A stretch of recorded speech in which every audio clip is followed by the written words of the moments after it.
Mis padres me demandaron por comprarme un departamento en lugar de regalárselo a mi hermana. Bienvenido a mis historias de Reddit. Te invito a que te suscribas, actives la campanita y le des like, eso me ayuda a llegar a más personas. Siempre supe que no era el hijo favorito. Desde niño lo sentí en cada cumpleaños, en cada Navidad, en cada maldita decisión que tomaban mis padres. Mi hermana Sofía era la estrella de la familia, la niña de oro que brillaba mientras yo era el hermano mayor que debía arreglársela solo. No voy a mentirles, durante años intenté ganarme su aprobación. Sacaba buenas calificaciones, ayudaba en casa, hacía todo lo que se esperaba de mí. Pero nunca era suficiente. Sofía siempre recibía más atención, más regalos, más todo. Y cuando protestaba, la respuesta era siempre la misma: ella es más chica, tú ya estás grande, debes entender. Tenía 15 años cuando empezó a quedar dolorosamente claro. Sofía recibió una laptop nueva para la escuela, yo tuve que trabajar todo un verano para comprar la mía. Ella tenía clases particulares de inglés, francés y piano. A mí me dijeron que con lo que daban en la escuela era suficiente. Cuando cumplió 17, le organizaron una fiesta enorme con DJ y todo. Cuando yo cumplí 17, me llevaron a cenar a un restaurante normal y ya. Pero el momento que más recuerdo, el que realmente me abrió los ojos, fue cuando Sofía tenía 19 años. Mis padres le pagaron un viaje de un mes a Europa con sus amigas. Un mes completo recorriendo París, Roma, Barcelona. Mientras tanto, yo estaba trabajando dobles turnos en una tienda de electrónicos tratando de juntar para la universidad. Cuando les pregunté si había posibilidad de que me ayudaran aunque sea con una parte de la colegiatura, mi papá me miró como si le hubiera pedido un riñón. Hijo, tú ya estás grande. Tienes que aprender a ser independiente. Sofía todavía necesita nuestro apoyo, está en una etapa difícil. ¿Etapa difícil? Estaba de fiesta en fiesta, viajando por Europa, viviendo su mejor vida. Pero claro, yo era el que debía ser independiente. Esa noche lloré de rabia en mi cuarto. No por envidia hacia mi hermana, sino por la injusticia. Por sentir que para mis padres yo simplemente no importaba de la misma manera. Era el hijo de repuesto, el plan B, el que estaba ahí por si acaso. Pero ¿saben qué? Decidí que si iba a ser independiente, lo sería de verdad. Sin esperar nada de ellos.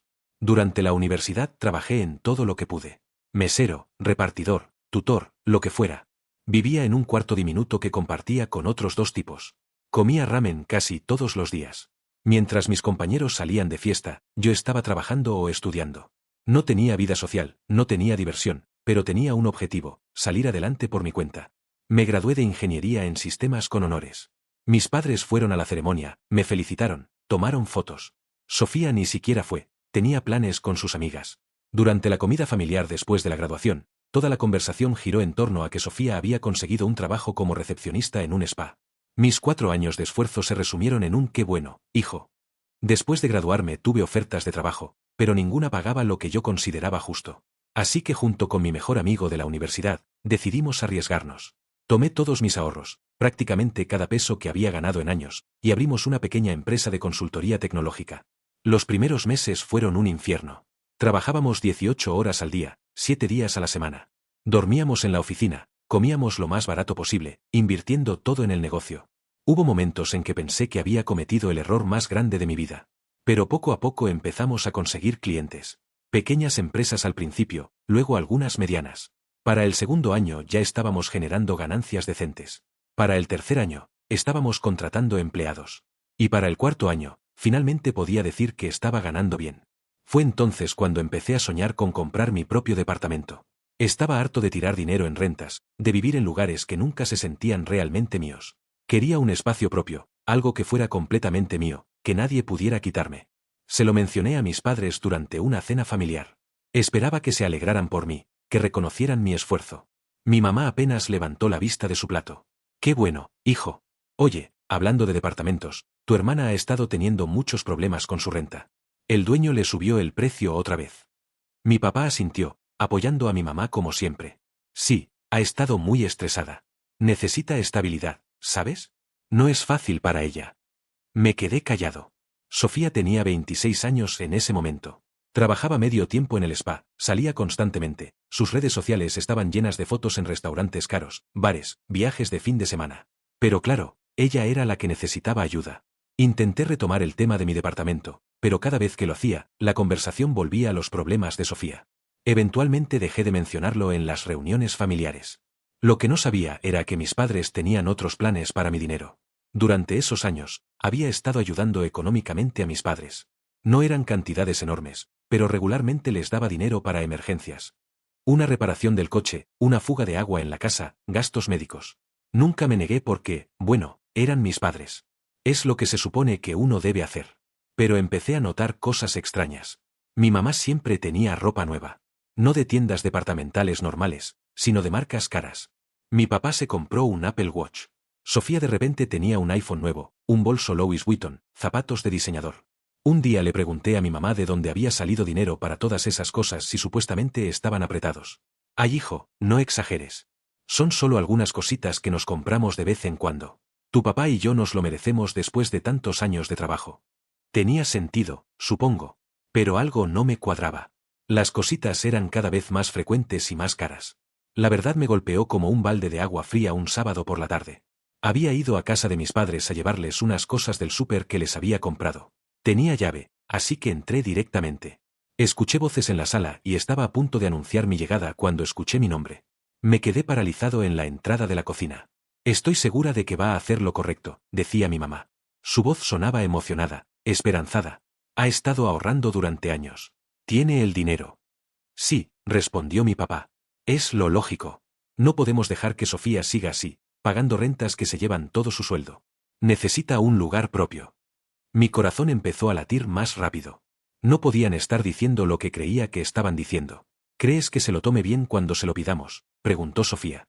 Su voz sonaba emocionada, casi infantil. O sea, es lo justo, ¿no? Él gana bien, yo estoy batallando. Es lo que hace la familia. No creo que ni siquiera tengamos que pedírselo, dijo mi mamá con confianza. Cuando vea el departamento que encontramos, entenderá que es lo correcto. Es su hermana, la va a querer ayudar. Y si pone algún pretexto, agregó mi papá, le recordaremos todo lo que hemos hecho por él. Le pagamos su comida y techo durante 18 años. Es lo mínimo que puede hacer. Se rieron. Los tres. Se rieron como si estuvieran planeando una sorpresa de cumpleaños y no básicamente robándome mi futuro. Si has llegado hasta aquí, significa que esta historia te está gustando. Suscríbete a mis historias de Reddit, activa la campanita y dale like, eso me ayuda a llegar a más personas. Sentí que el suelo se movía bajo mis pies. Todo empezó a tener sentido. Las conversaciones desviadas cuando mencionaba comprar mi departamento. Los comentarios constantes sobre las dificultades de Sofía. El hecho de que cada vez que les ayudaba con dinero, misteriosamente aparecían cosas nuevas para mi hermana. Habían estado preparándome. Condicionándome. Haciendo que me sintiera culpable para que cuando llegara el momento, yo simplemente cediera y les comprara un departamento a Sofía.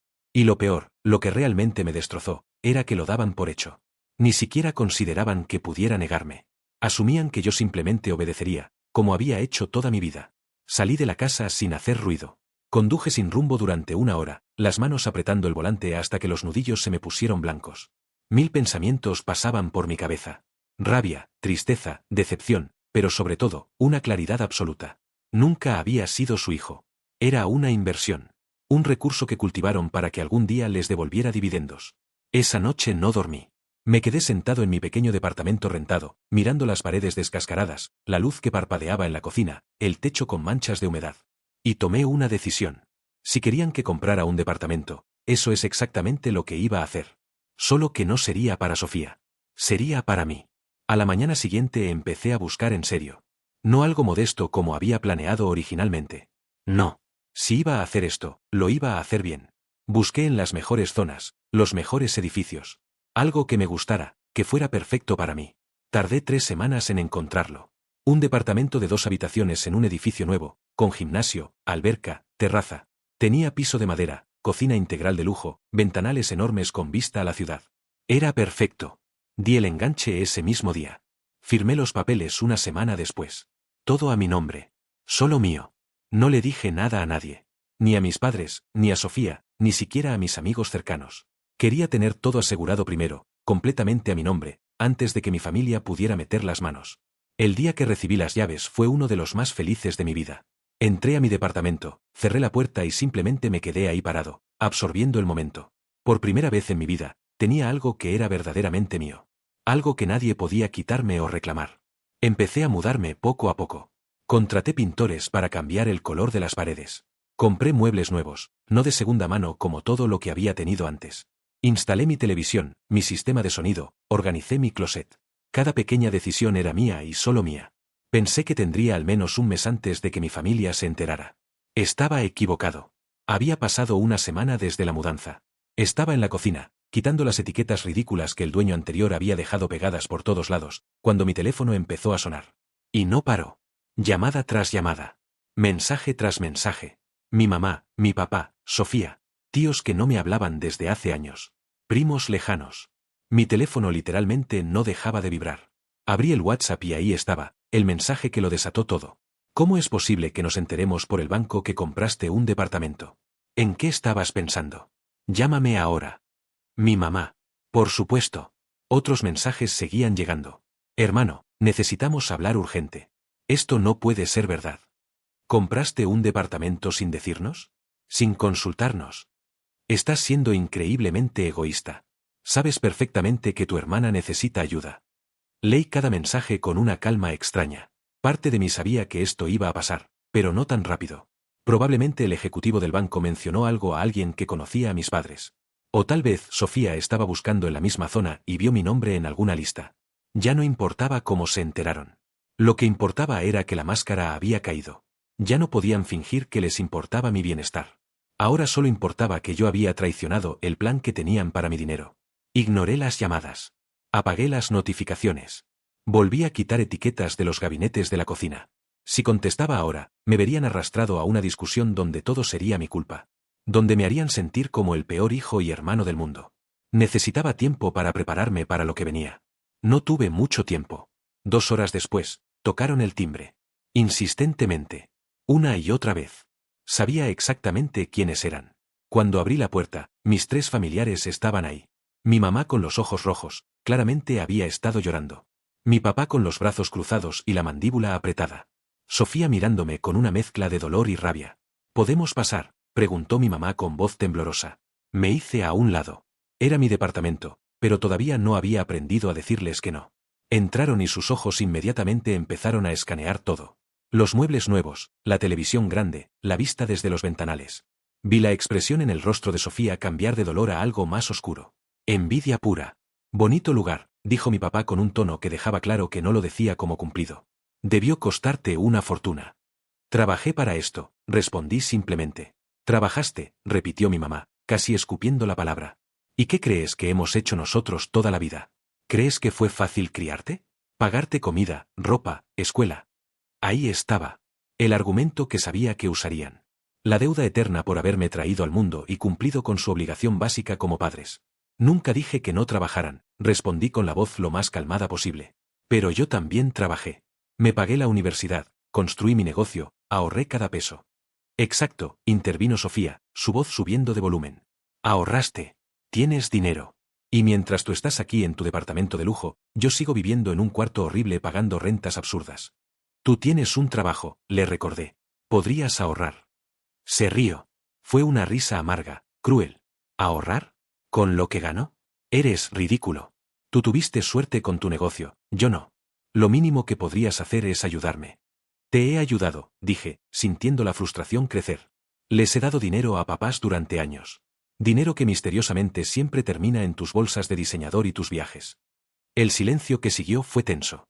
Mis padres intercambiaron una mirada. Sofía abrió la boca pero no dijo nada. Eso es diferente, dijo finalmente mi papá. Ese dinero era para ayudarnos a nosotros, tus padres. Y sí, de vez en cuando le compramos algunas cosas a tu hermana porque lo necesita. Porque a diferencia de ti, ella no ha tenido las mismas oportunidades. Las oportunidades que ella nunca aprovechó, no pude evitar decir. Las oportunidades que yo creé para mí mismo sin ayuda de nadie. Mi mamá empezó a llorar más fuerte. No puedo creer lo egoísta que te has vuelto. Te criamos mejor que esto. La familia se apoya, se cuida. Tu hermana te necesita y tú solo piensas en ti. Pensé en mí porque nadie más lo hacía, dije, y por primera vez mi voz se quebró un poco. Durante años vi cómo le daban todo a ella mientras a mí me decían que me las arreglara solo. Nunca pedí nada, nunca esperé nada. Pero ahora que finalmente tengo algo mío, resulta que soy el malo por no regalárselo. No estamos pidiendo que se lo regales, dijo mi papá, aunque su tono dejaba claro que eso era exactamente lo que querían. Solo que la ayudes. Que uses tu éxito para elevar a tu familia. ¿No es eso lo que haría una buena persona? Me quedé mirándolos. A los 3. Y en ese momento vi con claridad absoluta quiénes eran realmente. No mis padres amorosos. No mi hermana. Eran extraños que compartían mi sangre pero no mis valores. Creo que deberían irse, dije finalmente. ¿Qué? Mi mamá parecía genuinamente sorprendida. Dije que deberían irse. Este es mi hogar. Lo compré yo, está a mi nombre, y no voy a permitir que vengan a hacerme sentir culpable en mi propio espacio. Sofía soltó un grito ahogado, como si la hubiera abofeteado. No lo puedo creer. Nos estás corriendo. A tu propia familia. Sí, dije simplemente. Los estoy corriendo. Mi papá se puso de pie, su rostro rojo de furia. Bien. Pero esto no termina aquí. Tienes dos opciones, haces lo correcto y ayudas a tu hermana, o puedes olvidarte de seguir siendo parte de esta familia. No serás bienvenido en nuestra casa. No estarás en las reuniones familiares. Estarás solo. Me quedé mirándolo. Y luego, para mi propia sorpresa, me encogí de hombros. Si esas son mis opciones, elijo estar solo. Esperaba más gritos, más lágrimas, más drama. Pero mi papá simplemente asintió, como si hubiera confirmado algo que ya sabía. Que así sea entonces. Se fueron. Los tres. Mi mamá llorando, mi papá estoico, Sofía lanzándome miradas de odio puro antes de salir. Cerré la puerta detrás de ellos y me quedé ahí parado, esperando sentir algo. Culpa, tristeza, arrepentimiento. Pero lo único que sentí fue alivio. Por primera vez en mi vida, había puesto límites. Y había sobrevivido. Me serví un whisky, me senté en mi balcón nuevo, y vi el atardecer sobre la ciudad. Mi ciudad. Mi vida. Pero la paz duró poco. A la mañana siguiente desperté con 57 notificaciones. El grupo familiar de WhatsApp había explotado. Tíos, tías, primos, hasta mi abuela estaba ahí. Todos tenían una opinión sobre lo egoísta y cruel que había sido. Sobre cómo había abandonado a mi hermana en su momento de necesidad. Sobre cómo mis padres estaban devastados por mi traición. Sofía había escrito un mensaje largo, dramático, explicando su versión de los hechos. Según ella, yo le había prometido ayudarla, había hecho que confiara en mí, y luego la había traicionado comprándome un departamento innecesariamente lujoso mientras ella sufría. Era una obra maestra de manipulación. Y estaba funcionando. Varios familiares respondieron con mensajes de apoyo hacia ella y de decepción hacia mí. No esperaba esto de ti, la familia es lo primero, deberías avergonzarte. Leí cada mensaje. Y luego hice algo que nunca pensé que tendría el valor de hacer. Salí del grupo. Pero la cosa no paró ahí. Empezaron a llamarme individualmente. Primero mi tía favorita, luego mi tío, después primos que ni siquiera sabía que tenían mi número. Todos con el mismo discurso, la familia es sagrada, tengo que reconsiderar, Sofía realmente me necesita. Los bloqueé. A todos. Entonces Sofía escaló las cosas. Hizo una publicación en Facebook. Una publicación pública donde contaba su versión de los hechos, pintándose como la víctima perfecta y a mí como el hermano despiadado que había robado su oportunidad de tener un hogar. La publicación se llenó de comentarios de sus amigas apoyándola. Corazones rotos, emojis de llanto, mensajes de te mereces mejor y qué horrible tener un hermano así. Sentí la rabia burbujeando dentro de mí. Podía aguantar que mi familia me atacara en privado, pero esto era diferente. Estaba arrastrando mi nombre por el lodo públicamente, mintiendo sobre lo que había pasado. Durante 2 días lo dejé estar. Intenté ser la persona más grande, no caer en su juego. Pero las publicaciones seguían viniendo. Sofía creó un GoFundMe con fotos suyas llorando, pidiendo donaciones para finalmente tener un hogar después de que su familia la abandonó. Eso fue la gota que derramó el vaso. Si quería jugar sucio, podíamos jugar sucio. Abrí mi propia cuenta de Facebook, que prácticamente no usaba. Y creé una publicación. Pero no con palabras dramáticas o acusaciones. No. Subí capturas de pantalla. La conversación que había escuchado aquel día. La había grabado. Sí, había sacado mi teléfono y grabado cuando escuché que estaban planeando robarme mi futuro. Y ahora todo el mundo podía escucharlo. Mi mamá diciendo ni siquiera tendremos que pedírselo, es lo correcto. Mi papá diciendo le recordaremos todo lo que hemos hecho por él. Sofía riendo y diciendo es lo que hace la familia. Agregué una sola línea de texto. Para los que preguntan por qué compré mi propio departamento en lugar de regalárselo a mi hermana. Aquí está el contexto completo. Presioné publicar y esperé. La reacción fue inmediata y nuclear. En cuestión de horas, la publicación tenía cientos de comentarios. La mayoría apoyándome. Gente diciendo que había hecho lo correcto, que mi familia estaba tratando de aprovecharse, que tenía todo el derecho de usar mi dinero como quisiera. Algunos de los mismos amigos de Sofía que la habían apoyado antes ahora estaban comentando cosas como espera, no sabía que habían planeado esto o esto cambia todo. El GoFundMe de Sofía fue reportado y eliminado por violar los términos de servicio. Su publicación original fue inundada con comentarios llamándola manipuladora. En menos de 12 horas, Sofía borró todas sus publicaciones sobre el tema. Puso su perfil en privado. Y finalmente, silencio. Pero mis padres no se quedaron callados. Esa noche recibí un correo electrónico de mi papá. No por WhatsApp ni llamada. Un email formal, frío. El asunto decía, consecuencias de tus acciones. El contenido era peor. Me informaban que habían contactado a un abogado. Planeaban demandarme por daño moral y difamación. Argumentaban que la grabación había sido obtenida ilegalmente y que había violado su privacidad. Decían que tenía una semana para rectificar la situación o enfrentarían acciones legales. Leí el email 3 veces. Y luego me reí. Me reí tan fuerte que las lágrimas corrieron por mi rostro. ¿Demandarme? ¿Por exponer exactamente lo que ellos dijeron? Llamé a un abogado a primera hora del día siguiente. Le expliqué toda la situación, le mostré el email, le di todos los detalles. Se rió. Literalmente se rió. No tienen caso, me dijo. La grabación se hizo en propiedad donde tenías derecho legal de estar. No malinterpretaste nada, solo expusiste la verdad. Y aunque quisieran argumentar difamación, la verdad es una defensa absoluta. Me recomendó que enviara una carta de cese y desista, básicamente diciéndoles que cualquier acoso adicional resultaría en acciones legales de mi parte. Lo hice. Les mandé la carta certificada. Por 2 días no pasó nada. Luego empezó la avalancha final. Mi mamá empezó a llamar desde números desconocidos. Cuando finalmente contesté su voz era pura histeria. ¿Cómo puedes hacernos esto? Somos tus padres. Te dimos la vida. ¿Y así nos pagas? ¿Destruyendo nuestra reputación? ¿Avergonzándonos frente a toda la familia? Ustedes destruyeron su propia reputación, respondí calmadamente. Yo solo mostré la verdad. La verdad. ¿Qué verdad? ¿Qué queremos que ayudes a tu hermana? Eso es un crimen. Querer que seas un buen hermano. Querer que le regale un departamento que yo compré con mi dinero no es querer que sea un buen hermano, mamá. Es querer usarme. Se quedó en silencio por un momento. Luego su voz cambió, volviéndose más suave, casi suplicante. Por favor, hijo. Por favor. Podemos solucionar esto. Borra esas publicaciones, ofrécele disculpas a tu hermana, y podemos volver a ser una familia. No quieres eso. No extrañas tener una familia. Por un segundo, solo un segundo, sentí que mi determinación flaqueaba. Porque sí extrañaba tener una familia. Extrañaba la ilusión de pertenecer a algo. Pero luego recordé todos esos años sintiéndome invisible. Recordé cada vez que mis logros fueron minimizados mientras los de Sofía eran celebrados. Recordé trabajar hasta el agotamiento mientras ella vivía sin preocupaciones. Recordé la conversación donde planearon robarme mi futuro y se rieron al respecto. No, dije finalmente. No voy a disculparme por defenderme. Y si esa es la única manera de tener familia, entonces prefiero no tenerla. Mi mamá empezó a llorar. Esta vez no eran lágrimas manipuladoras. Eran reales, desgarradoras. Algún día te vas a arrepentir de esto, dijo entre sollozos. Cuando estés solo y te des cuenta de lo que perdiste. Tal vez, admití. Pero prefiero estar solo que ser usado. Colgó. Esperaba sentirme mal. Esperaba que la culpa me consumiera. Pero lo único que sentí fue una extraña sensación de paz. Durante las siguientes semanas seguí recibiendo mensajes ocasionales. Algunos familiares intentando mediar. Otros simplemente criticando.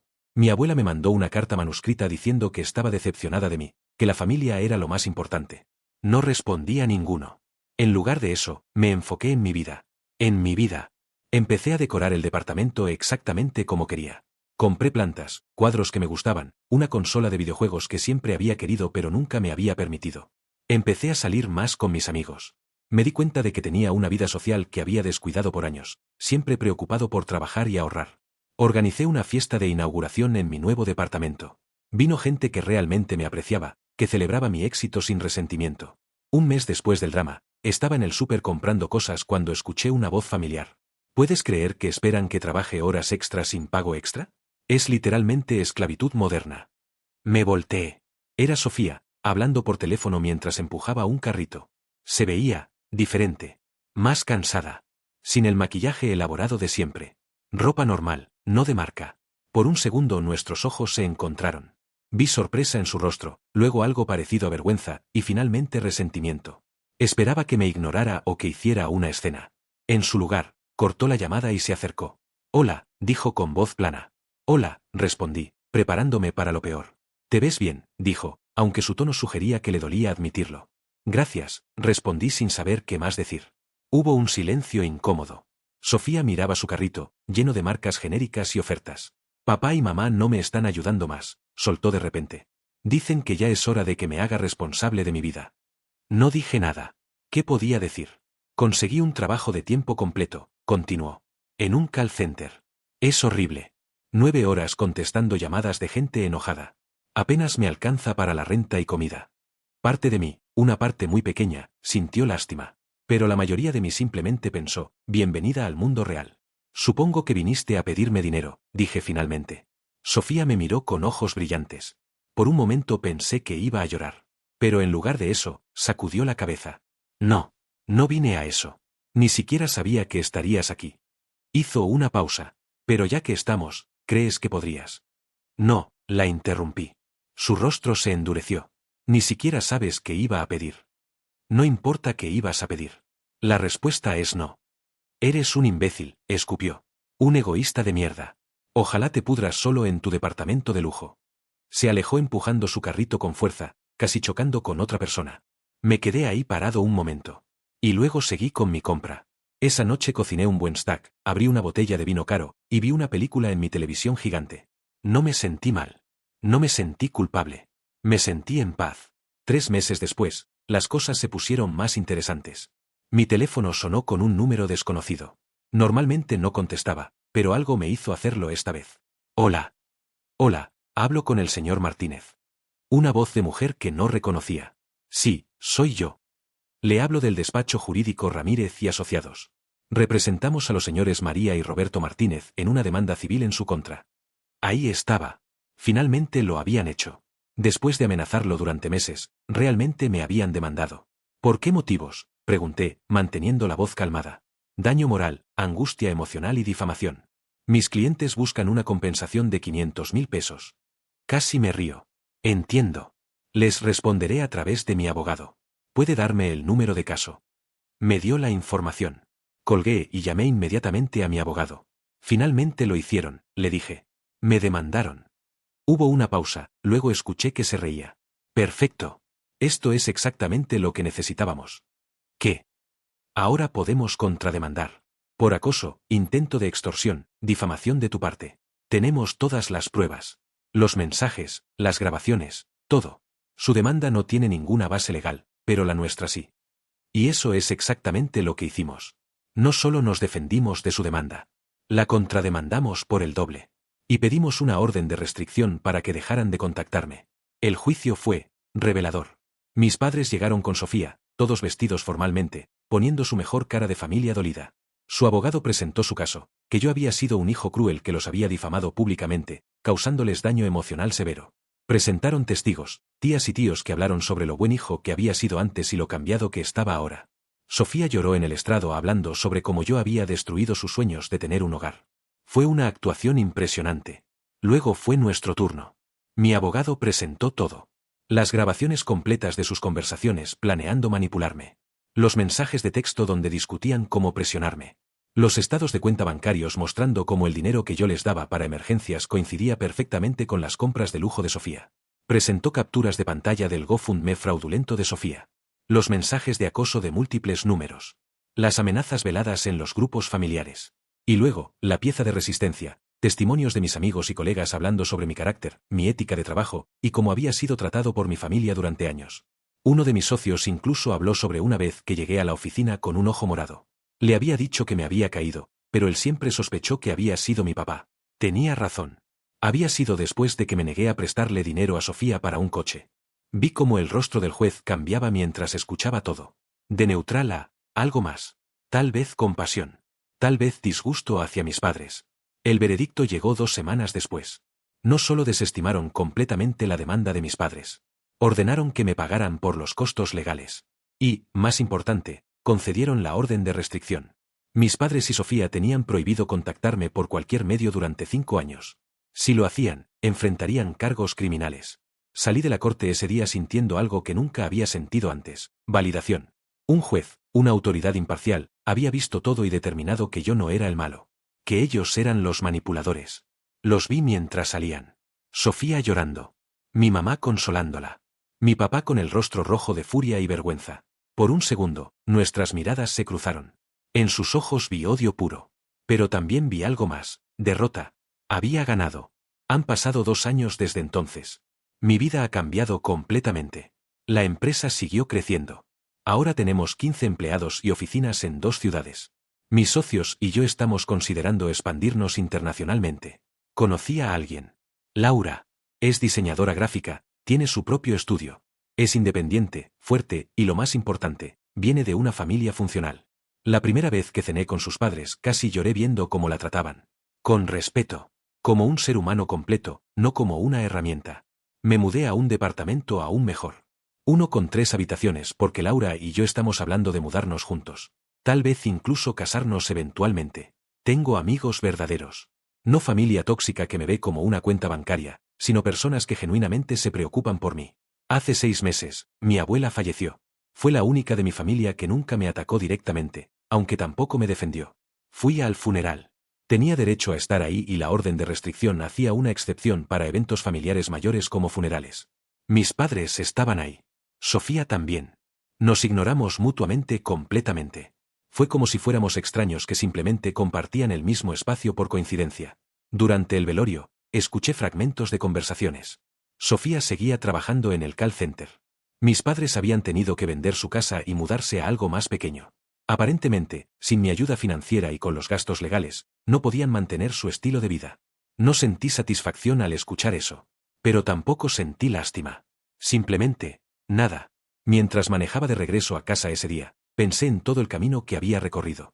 Desde el niño que desesperadamente buscaba la aprobación de sus padres, hasta el hombre que finalmente entendió que algunas personas nunca te van a valorar sin importar qué hagas. Pensé en todos los años que desperdicié sintiéndome culpable por querer algo para mí. Por sentir que era egoísta tener ambiciones propias. Y pensé en la ironía de todo. Me llamaron egoísta por no darles lo que querían. Pero, ¿no eran ellos los egoístas por esperar que sacrificara mi futuro por el capricho de Sofía? La verdad es que no hay moraleja perfecta en esta historia. No es un cuento donde el héroe triunfa y los villanos aprenden su lección. La vida real no funciona así. Mis padres probablemente siguen creyendo que yo soy el malo. Sofía probablemente sigue resentida. Y yo simplemente seguí adelante. ¿Fue difícil cortar lazos con mi familia? Absolutamente. Hubo noches donde me preguntaba si había hecho lo correcto.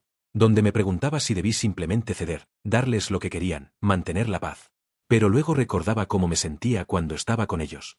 Pequeño, usado, invisible, y sabía que había tomado la decisión correcta. Porque al final, la familia no es solo sangre. Es respeto. Es apoyo mutuo. Es celebrar los éxitos del otro sin resentimiento. Es querer lo mejor para el otro sin condiciones. Y si tu familia biológica no puede darte eso, entonces tienes todo el derecho de crear tu propia familia. Con amigos que se convierten en hermanos. Con una pareja que se convierte en tu hogar. Con mentores que se convierten en las figuras paternas que nunca tuviste. Hoy me desperté en mi departamento, el que compré con mi dinero, decorado según mis gustos. Laura estaba a mi lado, planeando su día. Mi teléfono tenía mensajes de mis socios hablando sobre una nueva oportunidad de negocio emocionante. No tenía mensajes de mi familia. No tenía drama familiar esperándome. No tenía que preocuparme por quién necesitaba dinero esta vez o qué nueva manipulación estaban planeando. Solo tenía paz. Y honestamente, eso vale más que cualquier relación tóxica, sin importar cuánta sangre compartan. ¿Hice lo correcto al comprar mi propio departamento en lugar de regalárselo a mi hermana? Absolutamente. ¿Hice lo correcto al exponer sus manipulaciones? Sin duda. ¿Hice lo correcto al cortar contacto? Cada día que pasa estoy más seguro de que sí. Porque por primera vez en mi vida, estoy viviendo para mí. No para cumplir las expectativas de otros. No para ser la solución a los problemas que otras personas crearon. Solo para mí. Y si eso me hace egoísta en sus ojos, entonces supongo que soy egoísta. Pero prefiero ser un egoísta feliz y en paz, que un mártir miserable y resentido. Esta es mi historia. La historia de cómo compré un departamento y mi familia enloqueció. La historia de cómo finalmente aprendí a poner límites. La historia de cómo descubrí que está bien priorizarte a ti mismo. Y si hay alguien leyendo esto que está en una situación similar, déjame decirte algo, no estás obligado a prenderte fuego para mantener calientes a otros. No importa si son tus padres, tus hermanos, tu familia. Si te están usando, si te están manipulando, si solo te ven como un recurso, tienes todo el derecho de alejarte. Sí, será difícil. Sí, te sentirás culpable. Sí, habrá gente que te juzgará y te llamará egoísta. Pero del otro lado de ese dolor está la libertad. Y créeme, la libertad vale cada lágrima, cada momento de duda, cada relación tóxica que tienes que dejar atrás. Hoy estoy exactamente donde quiero estar. En mi hogar. Con personas que me valoran. viviendo la vida que construí con mis propias manos. Y no cambiaría nada. Si esta historia te ha gustado, suscríbete a Michistorias de Reddit, activa la campanita y dale like, eso me ayuda a llegar a más personas. Miau.